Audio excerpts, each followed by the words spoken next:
Good evening to all student. कैसे हैं आप सभी? आशा करती हूँ कि अच्छे होंगे, खुश होंगे और सब लोग एग्जाम की तैयारी कर रहे होंगे। तो देखिएगा स्टूडेंट, आज हम टॉपिक लेकर आई हूँ मैं प्रतिस्थापन विधि का। प्रतिस्थापन विधि से आज हम क्वेश्चन को सॉल्व करेंगे। देखिए स्टूडेंट, ये बहुत इंपॉर्टेंट टॉपिक है। ऐसा नहीं है कि आपको जब पर्टिकुलर टॉपिक मिले कि प्रतिस्थापन विधि से आप क्वेश्चन को हल कीजिएगा तभी आप इसका यूज करोगे। कई बार ऐसा होता है हम किसी भी क्वेश्चन को सॉल्व करते हैं, देन हमारे पास इक्वेशन का पेयर मिल जाता है, तब हम अप्लाई करते हैं। या तो हम प्रतिस्थापन विधि अप्लाई करते हैं या फिर हम विलोपन विधि अप्लाई करते हैं, है ना। क्योंकि हमें वहां पर बाउंडेशन नहीं होती है, जो हमारा मन करता है हम वो वाली विधि वहां पर अप्लाई कर देते हैं, है ना। अब लेकिन यहाँ पर हमें क्या उसने बाउंडेशन में कर दिया कि आपको प्रतिस्थापन विधि से क्वेश्चन को हल करना है, ठीक है ना। तो प्रतिस्थापन विधि हमारी कहती क्या है स्टूडेंट? सबसे पहले आपको ये पता होना चाहिए पर्टिकुलर प्रतिस्थापन विधि हमसे क्या कहती है, हम क्या रूल का यूज करें जो हम प्रतिस्थापन विधि से बिल्कुल राइट क्वेश्चन को सॉल्व करें। सबसे पहले आपको ये पता होना चाहिए। तो बने रहिएगा आप अंकिता मैथ अकेडमी में, वीडियो को बिल्कुल भी स्किप मत कीजिएगा। आज मैं आपको बहुत आसान विधि से बताऊंगी कि प्रतिस्थापन विधि को आप लोग कैसे सॉल्व करके अपना करेक्ट आंसर ला सकते हैं। तो देखते हैं स्टूडेंट, पहले मैं आपको इंट्रोड्यूस करा दूं थोड़ा सा कि प्रतिस्थापन विधि हमारी क्या कहती है, देन हम क्वेश्चन को सॉल्व करेंगे। देखिएगा स्टूडेंट, जो हमारी प्रतिस्थापन विधि होती है उसका रूल ये होता है कि या तो आप किसी भी एक इक्वेशन से क्या करो, x की वैल्यू निकाल लो या फिर y की वैल्यू निकाल लो, या तो x की या फिर y की। अब मान लीजिएगा आपने या तो x की वैल्यू निकाल ली या फिर y की वैल्यू निकाल ली। जिसकी भी आपने वैल्यू निकाली, ये कोई पर्टिकुलर वो नहीं है कि आपको y की ही निकालनी है या आपको x की। जिसको आपकी इजी लगे आप वो वाली निकालिएगा। उसके बाद आपका स्टेप होता है कि जो आपने वैल्यू निकाली है उसको उससे दूसरी वाली इक्वेशन में पुट कर दीजिएगा। इट मींस एक इक्वेशन से कॉपी कर लीजिएगा, और दूसरी वाली में उसको पेस्ट कर दीजिएगा। ये रूल होता है हमारा क्या, प्रतिस्थापन विधि का। कि किसी भी एक इक्वेशन से, ये नहीं कहूंगी कि पहली वाली से या दूसरी वाली से, जिससे आपको इजी लगे, किसी भी एक इक्वेशन से आप लोग वैल्यू निकालिए x या y की और दूसरी में उसको पेस्ट कर दीजिएगा। याद रखने के लिए कि कभी आप कंफ्यूज ना हो कि विलोपन विधि क्या कहती है और प्रतिस्थापन विधि क्या कहती है।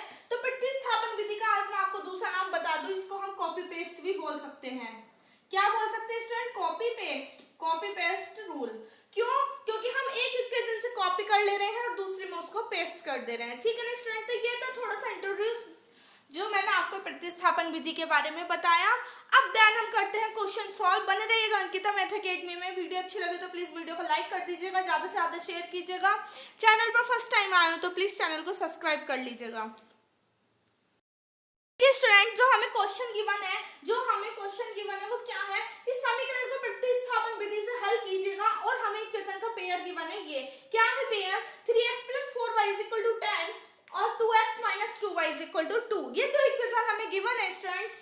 और देखिएगा हम क्या करेंगे, पहली वाली को इक्वेशन नंबर 1 और दूसरी वाली को इक्वेशन नंबर 2 कंसीडर कर लेंगे, है ना स्टूडेंट। अब मैंने यहाँ पर ही इसको क्वेश्चन में ही कंसीडर कर लिया। प्लीज आप लोग इसको एक बार दोबारा से उतारकर उसके बाद ही इसको सेट कर लीजिएगा, equation number 1 and equation number 2। तो देखिए स्टूडेंट क्या करेंगे, अभी भी मैंने आपको बताया किसी भी एक इक्वेशन से जिससे आपको इजी लगे x या y की वैल्यू निकाल लीजिएगा। तो देखिए स्टूडेंट, मैं यहाँ पर निकालूंगी इक्वेशन नंबर 1 से x की वैल्यू। तो देखिए क्या मिल जाएगी, 3x = 10। अब यहाँ पर ये प्लस का 4y एक को दूसरी साइड लेकर जाऊंगी, माइनस का हो जाएगा -4y। अब अभी हमें किसकी वैल्यू मिली स्टूडेंट? आप लोग देख रहे हो 3x की, लेकिन हमें वैल्यू किसकी चाहिए? x की, है ना। तो x = 10 - 4y। अब यहाँ पर ये x की मल्टीप्लाई में 3 है तो मैं इसको डिवाइड में ले जाऊंगी। तो क्या हो गया, ये 10 - 4y/3। और ये हमें वैल्यू किसकी मिल गई स्टूडेंट? x की वैल्यू मिल गई।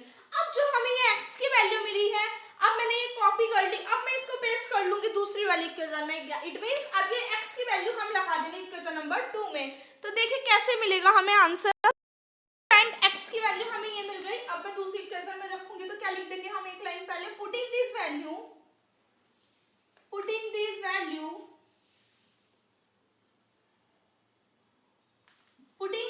Value in equation 2। और आप दूसरी लाइन क्या लिख सकते हो स्टूडेंट, यहाँ पर मैं आपको ओरली बता दूं, putting value of x in equation 2, ठीक है ना स्टूडेंट। आप दूसरी putting value of x in equation 2, ठीक है ना। तो अब देखिए क्या करेंगे, हम इस वाली को x की वैल्यू यहाँ पर रख देंगे। अब 2 है, 2 सेम एज लिख देंगे। अब देखिए 2 और x के बीच में कोई साइन नहीं है, इट मींस मल्टीप्लाई का साइन है। मैं यहाँ पर ब्रैकेट लगा दूं क्योंकि हमारी वैल्यू क्या है, बड़ी है। तो 10 minus 4y upon 3 minus 2y is equal to 2, ये बन जाएगा स्टूडेंट, है ना। तो अब इसकी मल्टीप्लाई यहाँ भी कर देंगे, इसकी मल्टीप्लाई यहाँ भी। कभी भी ऐसा नहीं करना कि एक ही टर्म में आपने मल्टीप्लाई करी और ब्रैकेट ओपन कर दिया। आपको जितने भी टर्म्स होंगे सब में मल्टीप्लाई करनी होगी। यहाँ 2 है, मैं दोनों में करूंगी। तो देखिए 2 10 20, माइनस साइन है सेम एज आ जाएगा, और 2 4 8 y upon 3 minus 2y is equal to 2। अब देखिए स्टूडेंट नेक्स्ट स्टेप हमारा क्या होगा, जब यहाँ पर हमारा क्या है, ये एक टाइप से एलसीएम रूल बन रहा है। तो देखिए आप यहाँ पर कुछ नहीं है तो अपॉन में 1 मान लीजिएगा। अब हम इसका एलसीएम लेंगे स्टूडेंट, तो देखिए क्या आएगा। आप चाहो तो नोट डाउन भी कर सकते हो। अब देखिए हमने यहाँ पर 1 ले लिया। अब हम इन दोनों का एलसीएम लेंगे। एलसीएम रूल क्या होता है, इन दोनों की मल्टीप्लाई। तो क्या हो जाएगा 3। अब इसकी मल्टीप्लाई क्रॉस इधर कर देंगे, इसकी मल्टीप्लाई क्रॉस इधर कर देंगे। जब मैं 1 की मल्टीप्लाई इधर करूंगी तो मुझे क्या मिलेगा, 20 माइनस 8y। अब देखिए यहाँ पर साइन किस चीज का है, माइनस का, तो सेम एज आ जाएगा। और 3 की मल्टीप्लाई कर देंगे 2 में, तो 3 2 6 और बाई सेम एज हो जाएगा, इज इक्वल टू 2। कितने इजी तरीके से देखिए हमने इस पूरी चीज को सॉल्व कर लिया, है ना। अब देखते हैं इससे आगे क्या होगा। तो देखिए स्टूडेंट, अब ये जो 3 है मैं इसको इधर ले जाऊंगी इक्वल के दूसरी साइड। तो 20 माइनस, अब देखिए माइनस माइनस हमेशा मैंने आपको क्या बताया, माइनस माइनस क्या होता है, प्लस होता है। लेकिन जोड़ने के बाद जो साइन आ जाता है, आप मेरी बात को नोट डाउन भी कर सकते हो। माइनस माइनस प्लस होता है, लेकिन जोड़ने के बाद जो साइन आता है वो हमेशा माइनस का ही आता है। स्टूडेंट कंफ्यूज मत हो जाना। तो देखिए क्या मिल जाएगा, 20 माइनस 8 और 6 कितने हो जाएंगे, 14, है ना। 8 और 6 14 बाई इक्वल टू 2। अब ये डिवाइड वाली चीज है, दूसरी साइड लेकर जाऊंगी इक्वल टू, तो किस चीज में जाएगी, डिवाइड की चीज इक्वल टू दूसरी साइड हमेशा मल्टीप्लाई में जाती है स्टूडेंट। तो देखिए क्या हो जाएगा, 2 मल्टीप्लाई बाई 3। अब देखिए ये चीज बन गई यहाँ पर 20 minus 14 y is equal to 6। अब माइनस के 14 बाई इज इक्वल टू 6। अब ये इधर देखिएगा 20 जो है प्लस में है, जब मैं इक्वल के दूसरी साइड लेकर जाऊंगी प्लस की चीज इक्वल की दूसरी साइड हमेशा माइनस में जाती है स्टूडेंट। ये चीज आप नोट भी कर सकते हो, क्योंकि अक्सर कंफ्यूज होकर स्टूडेंट क्या करते हैं, क्वेश्चन ठीक करते चले जाएंगे लेकिन ये साइन गलत हो जाएंगे, उसकी वजह से आपका पूरा ही आंसर गलत हो जाता है। तो इसलिए नोट डाउन कर लीजिएगा आप इसको चाहो तो देखिए क्या हो जाएगा, माइनस 20 माइनस के 14 y is equal to 20 minus 6 करोगे क्या मिल जाएगा आपको, 14। लेकिन देखिए स्टूडेंट माइनस का साइन बड़ा है, किस चीज का आ जाएगा, साइन माइनस का, है ना। तो माइनस से माइनस कैंसिल, तो y इज इक्वल टू क्या मिल गया हमें, 14 डिवाइडेड बाय 14, 14 बन जा 14। तो y इज इक्वल टू कितना हो गया आपका, 1। y की वैल्यू स्टूडेंट कितनी मिल गई आपको, 1। अब y की वैल्यू तो मिल गई आपको।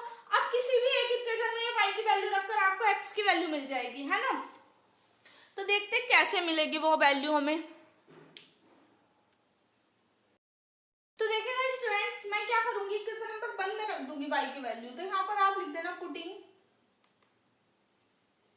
Value of y in equation 1, ठीक है ना। तो देखिए क्या हो जाएगा, 3x प्लस 4, y की वैल्यू कितनी है स्टूडेंट, 1। तो मल्टीप्लाई में है ना 4 के y, तो multiply by 1 is equal to 10।